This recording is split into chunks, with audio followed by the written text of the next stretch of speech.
પાદરા તાલુકાના મુજફ્ફરપુર ગંભીરા બ્રિજ તૂટી પડવાની ગોઝારી દુર્ઘટનાનો આજે 24મો દિવસ છે। ગંભીર બ્રિજ દુર્ઘટનામાં 21 લોકોએ જીવ ગુમાવ્યા છે, જ્યારે ગત તારીખ 9મી જુલાઈથી બ્રિજ ઉપર લટકી રહેલી ટેન્કર સમગ્ર દેશમાં ચર્ચાનો વિષય બન્યો છે। અને બીજી તરફ આ ટેન્કર આટલા લાંબા સમયથી આ પરિસ્થિતિમાં લટકી રહી હોવાથી સરકાર અને તંત્રને સતત ટીકાઓનો સામનો કરવો પડી રહ્યો છે। તેવામાં હવે રાજ્યના મુખ્યમંત્રી ભૂપેન્દ્ર પટેલે આ ટેન્કર વહેલી તકે બ્રિજ ઉપરથી હટાવવા અધિકારીઓને કડક સૂચના આપી હોવાનું જાણવા મળી રહ્યું છે, જેથી આજ રોજ વહેલી સવારથી નિષ્ણાંતોની ટીમ ટેન્કર હટાવવા માટે કામે લાગી છે।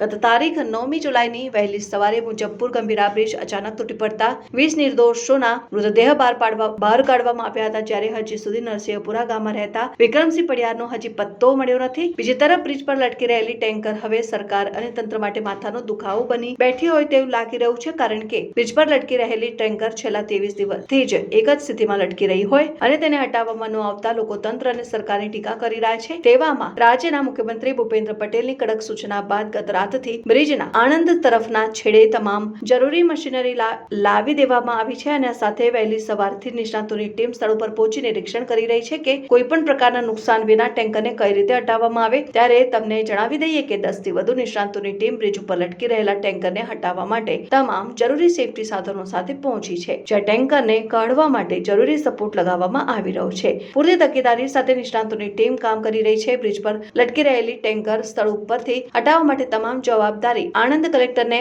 સોંપવામાં આવી હોવાની જાણકારી મળી રહી છે, અને મુખ્યમંત્રી ભૂપેન્દ્ર પટેલની કડક સૂચના બાદ આખરે તંત્રે પોતાના જવાબદારી સ્વીકારી અને છેલ્લા 23 દિવસથી લટકી રહેલી ટેન્કર ટૂંક સમયમાં હટાવી લેવાશે તેવી જાણકારી પ્રાપ્ત થઈ રહી છે।